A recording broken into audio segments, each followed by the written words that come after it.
Okay.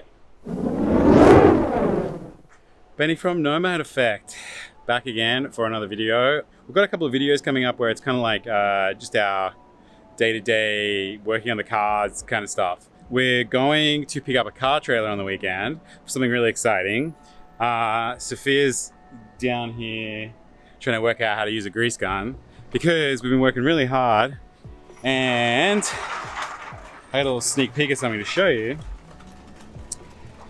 which is really exciting. You see this? There's a wheel on there. This is our Landcruiser. Next video, you're gonna see all the really exciting shit that's been happening on the Landcruiser. It's been amazing. So not so many more like Tacoma videos, more so Landcruiser videos coming up. But yeah, this one was a lot of work. It was like a week's worth of work, but it was more work than I would normally do in a week. Okay, so today we have just a bit of maintenance because it's like I don't know, a 3-hour drive or something like that to where we're going. So I've just whipped off the cover on the Tacoma, and I've got an oil pan under there, and I've just drained the oil a little bit. But I just came up with a really good life hack. So I don't have a oil filter removal wrench, right? Turns out pipe wrench will do it. Who would have thought? It's a good life hack, great life hack. Anyway, I'm gonna quickly change the oil in this, and then I gotta get on to doing the front brakes, because not only does it need an oil change, the front brakes also have had it, which who would have known, buying a secondhand car and you end up having to do some brakes. Crazy. The oil filter that I bought to replace the one I just took out is a K&N, but it actually has a hex head on it, so I can pull it out with a socket, which is going to be really exciting. I just didn't want to mess with having to buy another tool, which I'll probably only use once in a blue moon, and I'm just going to run with this one, and I'm going to actually get one that's the same for the Landcruiser. And I've bought some full synthetic, I don't know whether you guys can see that, full synthetic advanced 5W30, which is exactly what it says on the little oil thing there, and this should take about 5.5 quarts, whatever a quart is. I mean, why do you guys have so many different measurements for like length and freaking fluids? Like, just pick one and run with it. Come on, guys. Anyway, that's what I'm going to do first, and then I'll crack in to replacing the front brakes. And it's been raining all day, and it's 6 p.m, so I've got to try and get the oil changed on, the brakes replaced, and the windscreen wipers replaced before it gets dark. If you're like me and you've watched other people do oil changes on YouTube in order to learn how to do it, everyone says that you grab a little bit of the old oil and you just put it onto the bit of rubber there because you want it to make a seal on the car. So I'm going to do that, and then I'm just going to screw this baby back in. And it is that hard, honestly. She's in. Fancy K&N filter install. I just need to get a rag and wipe it off, and that part's done. Sophia still down here, greasing her bushings. So she's greasing the suspension bushings on the car, because we never did that when we installed it, which probably should have. It was a year ago, more than a year ago. So she basically just worked out how to fill a grease gun, and she's pushing grease into the bushings. That's her job for today. And then, so she's got the back ones and the front ones while I work on the Tacoma to get her ready to drive up to get the car trailer. One thing I learned the hard way yesterday is like when it comes to funnels, there's different like prices you can pay, right? So this one was like $3 in the freaking Auto Zone, Advanced Auto Parts. I don't know what they are anyway. It's like $3, and I was like, yeah, let's just get the cheapest one there is. The thing is that the wider this funnel, the more fluid it'll take and then drain through, and kind of like just sort of times itself out a little bit better. Yesterday I made a hot mess and I poured diff oil all over Sophia, trying to empty out our oil pan, which is really a bit of a big mistake. But yeah, so here goes this.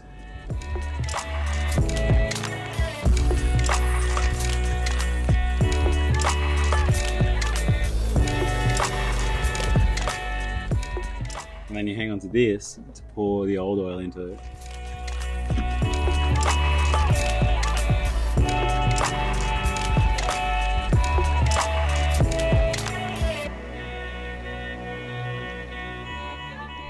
Oil change done and dusted. You can see the sun going down, the mozzies are out. Sophia's dragging around Landcruiser parts in the background. That's what that noise is. Anyway, just looking nice and clean again. Now it's on to the brakes. So I'm just gonna get this jacked up.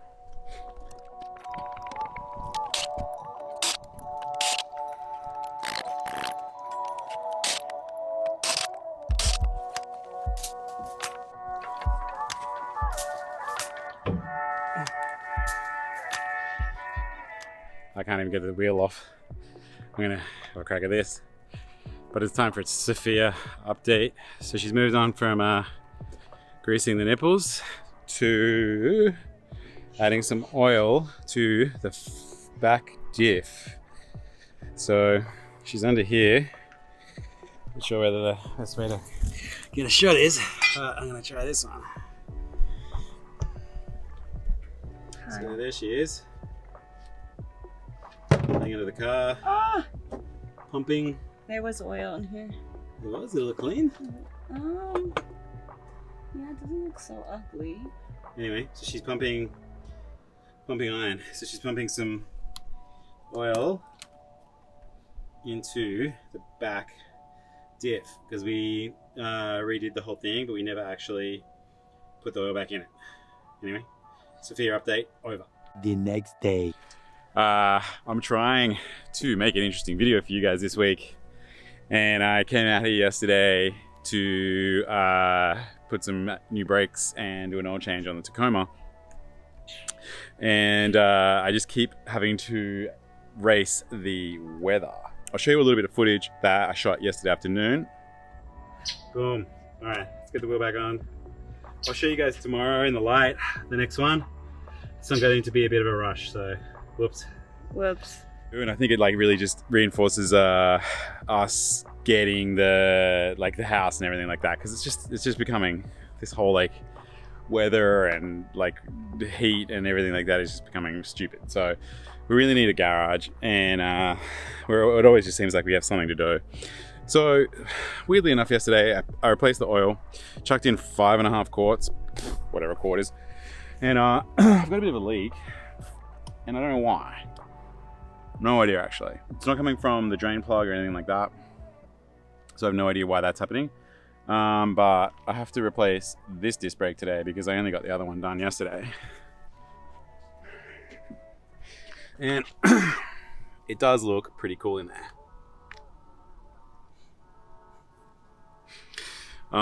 So she's on, she's talked.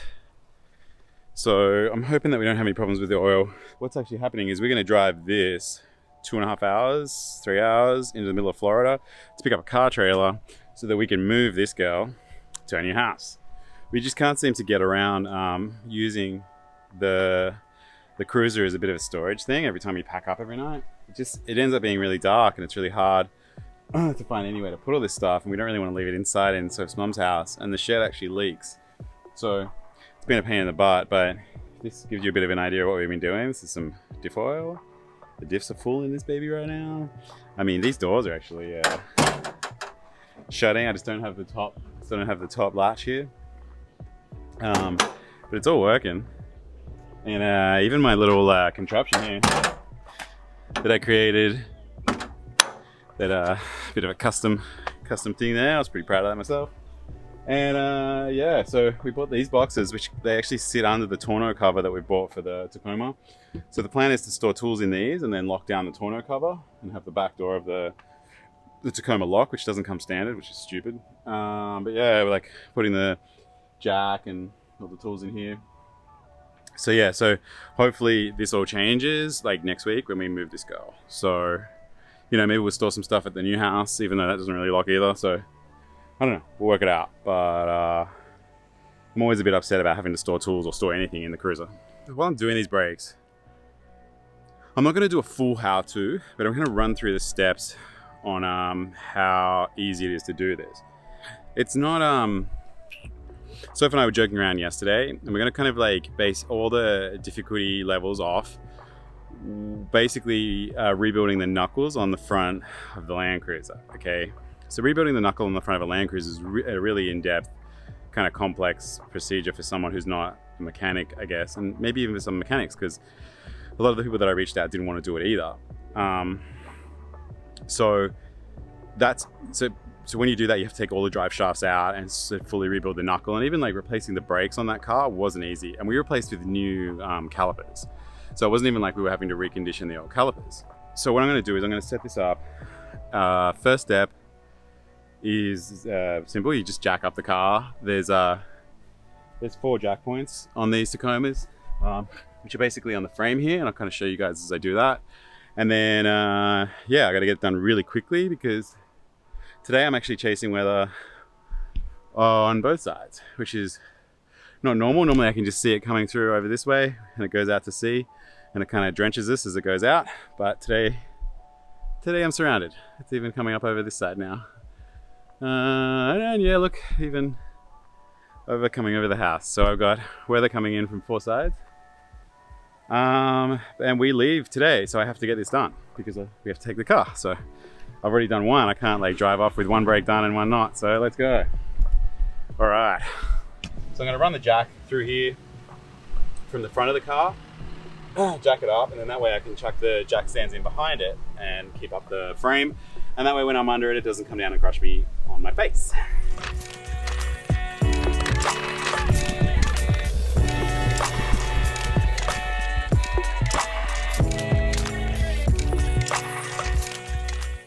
If you just get the wheel off the ground, it means that you actually have to lift it up and down a lot less, which is a lot easier on your back because it's not an easy angle to pick things up. I already got rained out a little bit. Stopped momentarily. So I just had to run inside with all the tools and stuff, get them out of the rain. But either way, I got the car. The car's jacked up. It's got 2 jack stands under there for safety. If you don't have one of these, a really powerful one, then when the wheel's still on the ground, you're gonna have to like loosen the nuts off. So that way, once it's in the air, you can finish taking it off. Because I have one of these, this will actually like rattle my nuts off. It'll rattle my nuts off. And I don't have to loosen it while it's on the ground.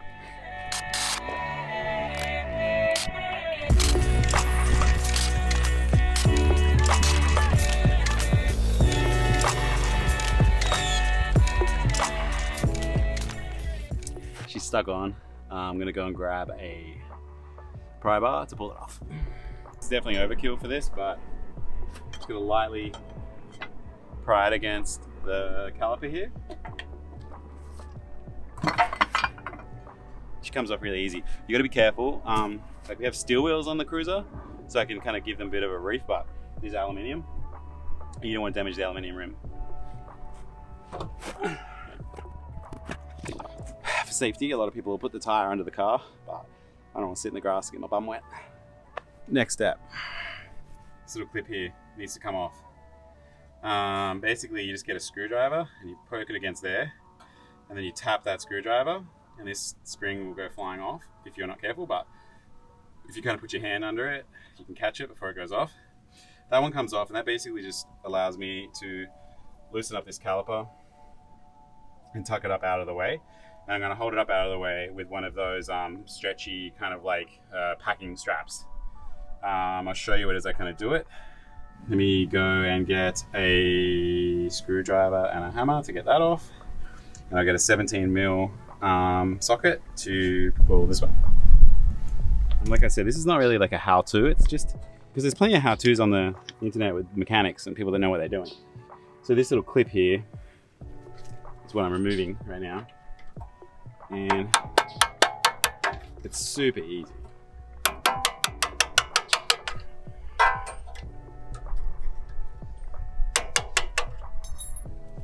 You just don't want to lose it. So it's this, right? And this is what you're, where are we? Focus. This is what you're taking off. And you'll need that again, okay? All right, now, where are we? Sophia is going to get me a socket and a wrench. whatever, to take off these bolts here that actually hold the caliper on. While she's doing that, I can work on taking these out because they're really hard to get out once there's these little clips, right? Yeah, let me show you this. Okay, so here, here, there's a retaining pin that goes through here like this, another retaining pin that goes down here through the bottom, and then there's a little like clip that holds these pins in place, and the bottom one's actually lost its pin. So what we want to do is take the pins off, and then these are normally really hard to get out. That one came out like a dream. So that's out. Am I going to be lucky enough with the bottom one? No. Okay, so you're not going to be lucky enough with the bottom one of those. But with any luck, I just tap on it a bit. Okay, they don't normally come out that easy. So that one there, you can see, I've just tapped on it and it's come out. And this is one of the harder jobs in actually doing this yourself, and it's gross, it's dirty. I'm just going to change the setting on this.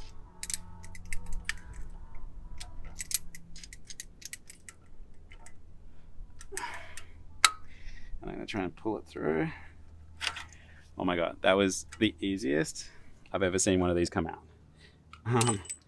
Okay, even on our Escape it didn't come out that easy. Okay, so that was too easy, and then this thing comes out and I have a new one of these too. So I have new retaining pins that I just pulled out. I have new little end clips, and I have a new one of these because I bought the brake hardware kit with the brakes when I bought it. And while we're here, we can potentially try and push back on the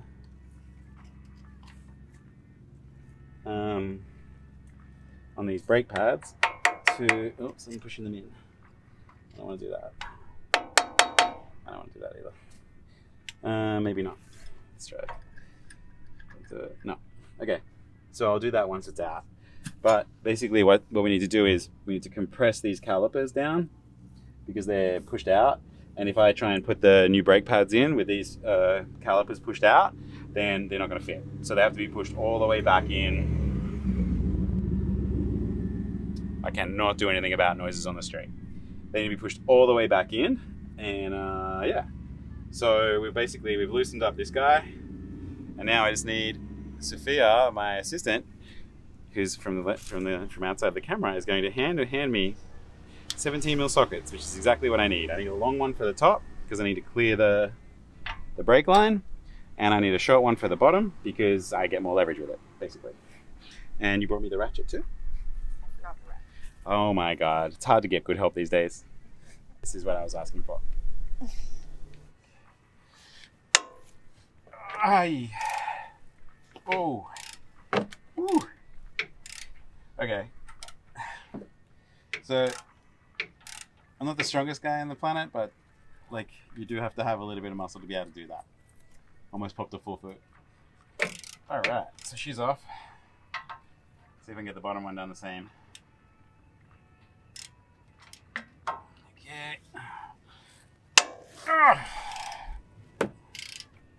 And the bottom one came off. So honestly, the other side was worse. So I don't know why. The other side was worse, but it was. Like I had the rattle gun on it for a while and I couldn't get them off.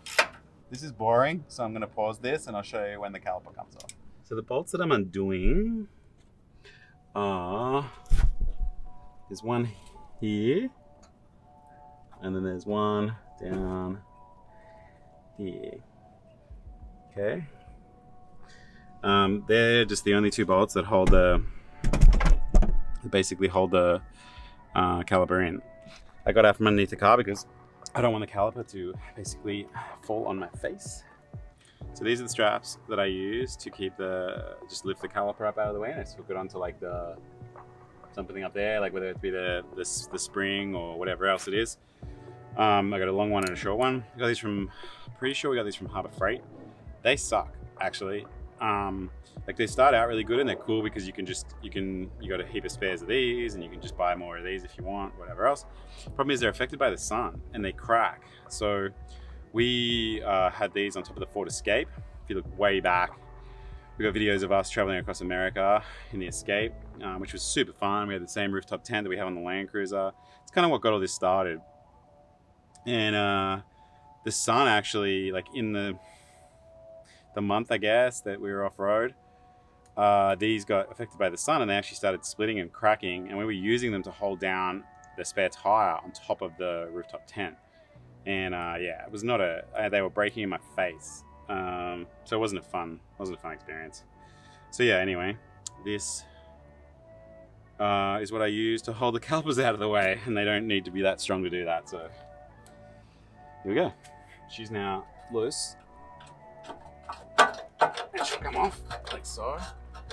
And so what you got to be really careful of is bending this brake line here, because there's one that's a fixed brake line that goes up to like a rubber brake line. This rubber section is where people replace it with braided lines, which we've done on the Landcruiser. We might do that one down on the track on this, but right now it's fine as it is. I'm just gonna grab it.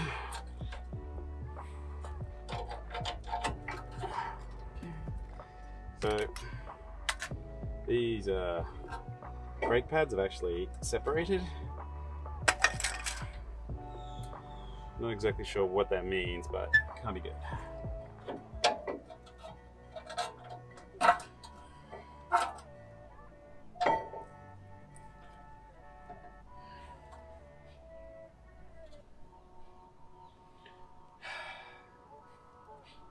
It's kind of like now, where I look at this and there was a brake kit that came with new calipers and I just wish I'd bought it, you know? It's like, it's one of those things that I didn't really know when I was buying it, because I just thought I was replacing the brakes because they're bad. Like our wheels wobble at about 80 mile an hour, 70 mile an hour, which is not good. And so I thought I was replacing them for a reason, but it turns out, be careful with this brake line here.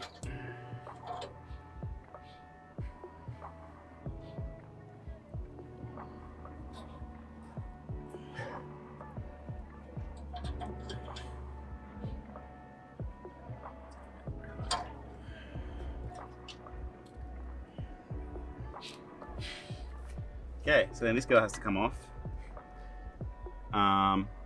which I'm going to do with a fair amount of negotiation. Oh, by the way, if you're keeping this, do not do what I'm doing. It might look like I'm hammering it back on, but what I'm trying to do is break the rust seal. Like this seal here is the problem. I don't know what it is. Unless it's like salt or something.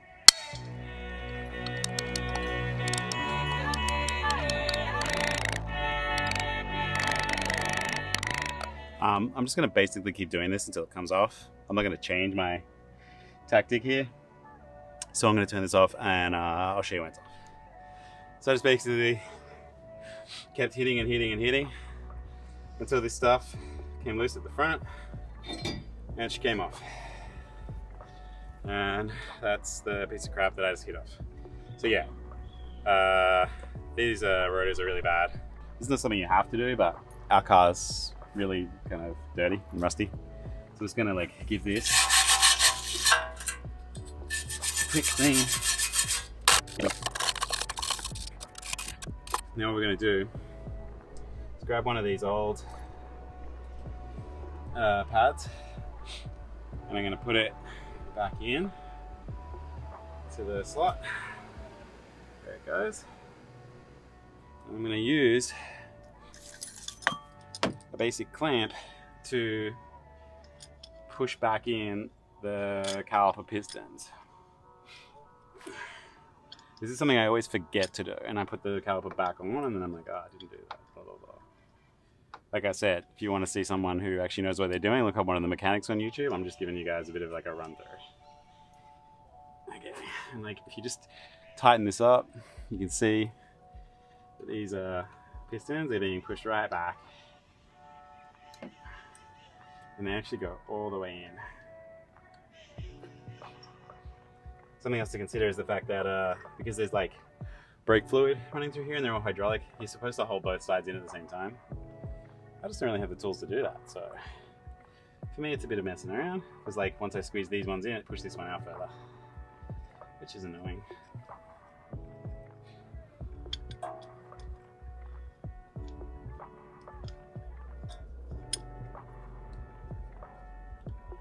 So as you,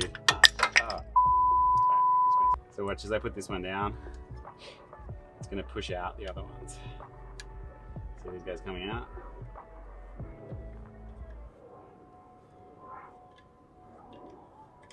This piston's actually looking like it's quite stuck here. Is it? I don't know. I feel like I should have got new calipers.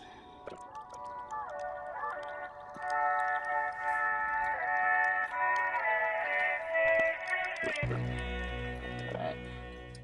That's it. They're all pushed back as far as they'll go. Now you're ready. Install the new rotor. Get the caliper put back on. Get the new brake pads in. These are the new rotors. I have really dirty hands now because I've got grease and dirt and whatever else on there. I'm going to do my best to not get the dirt onto the calipers. I mean onto the brakes, sorry. And these are by R1, these brakes. I don't know whether they're any good. Read a few reviews, they looked alright. Let's see how we go. Big difference. So this is going to hang like this. So to counteract that, just loosely screw on one of these to get these on. And thing is, you want to get this pushed back as far as you can, because the clearance on the caliper to the caliper to the rotor is really slight. So if this is not pushed right way back and you spin this, it'll actually grind against the side of the caliper. So I'm actually going to just lightly use this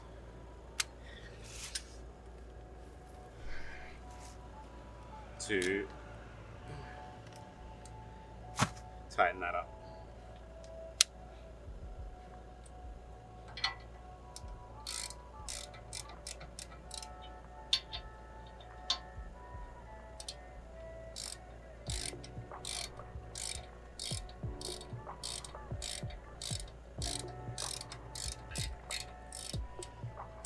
So now it's a matter of just getting this back on and the pads in and everything buttoned back up. So this is where I'm sort of seeing it's very close. So this is actually touching the rotor. So I really want to make sure that I don't move it around or grind it on or anything like that.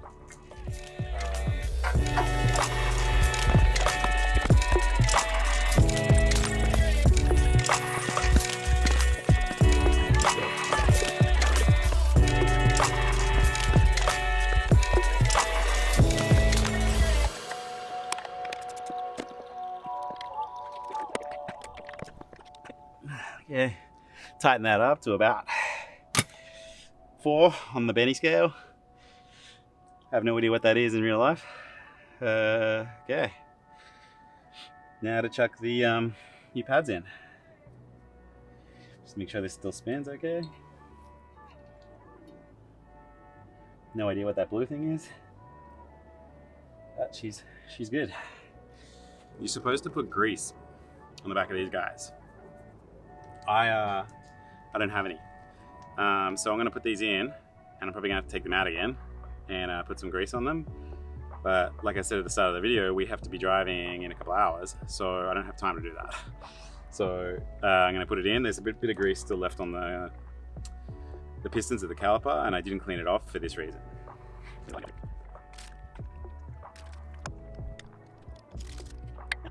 And that's basically how they slide in. So there's a little bit of adjustment in them. You just have to basically make sure that these holes line up, which is where the locking pins are going to go.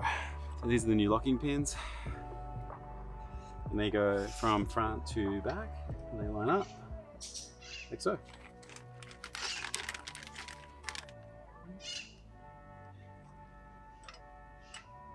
Like that. And actually. I forgot to put there's this clip that I forgot to put in. So that goes in between these two guys here, like so. And the pin goes through it, like this. And then there's these, I think you can see this. So there's these two little kind of, what do you want to call them? Two little like tabs, and they just basically poke into there. And I find it really hard to do this by my hands, especially on the second one, right? So I normally get the pliers, which I have. Here's some pliers I prepared earlier. And then chip that in there like that. So, and then you kind of finagle them around a little bit once they're poked in. But that keeps I think it keeps the calipers spread or something, I'm not sure. And yeah, so now I've got these two little things through, these pins through. You have these, if I get my eyeballs out of this, will that focus on this? Maybe not, I'm not sure. There's a little split pin. And then that goes through, there's a hole at the end of these locking pins. And you just basically put the split pin and you poke it down. And they go on pretty easy. There's nothing hard. But there's going to be no pressure on these guys, so they don't, it's not like they need to be whatever, they're just to stop these like locking pins from falling out.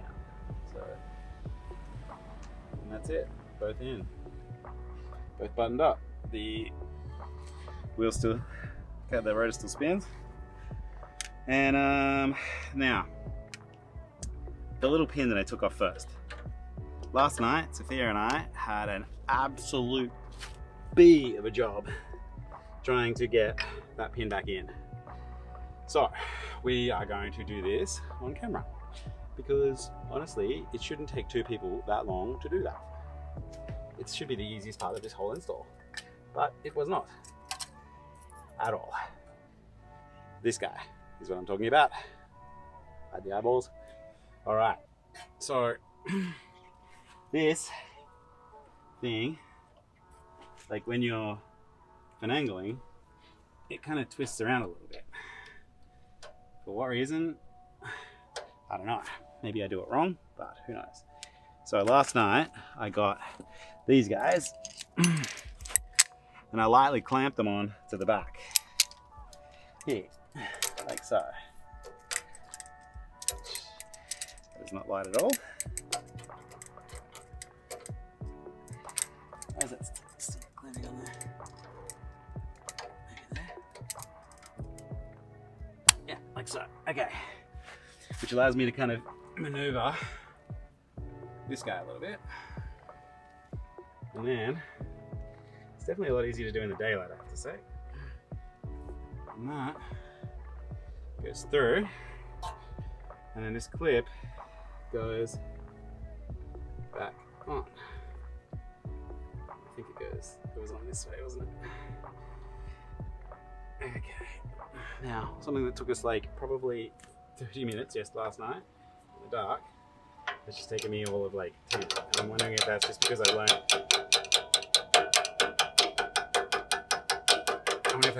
my lessons last night and to use the vice grips. Anyway, so she's re-secured, then damaged the brake line. New pads are in, rotor's still spinning, I didn't dirty it. Whew. It's probably 1,000,000 degrees again. And that is that. This is an R1 rotor, and these are R1 brake pads. And we bought the off-road towing pads, which were a little bit more expensive, maybe by $5 than the other ones, but they were the ones that were recommended for our truck.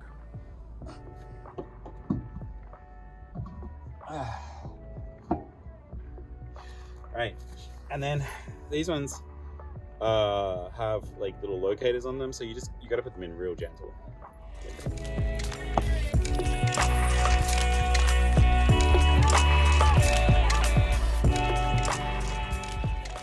Backwards to the way that I did it. If you don't have one of these, you'd have to just lightly tighten them, and then you'd like really tighten them once the wheel's back on the ground again. But because I have one of these, I can rattle the crap out of it.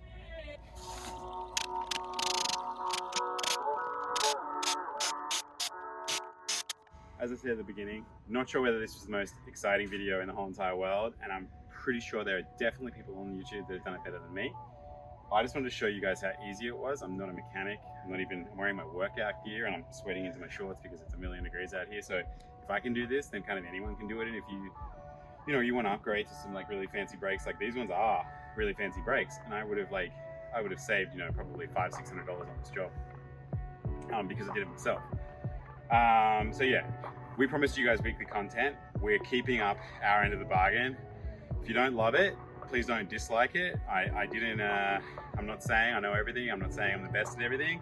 We're just keeping you guys updated with what we're doing as promised, okay? Because you guys were all complaining when we weren't posting weekly. If you like it, great. It's awesome. But I promise you next week we will have some Landcruiser content, and we'll be back kind of getting the plans ready to getting that move to the house. So catch you guys next week. Woohoo!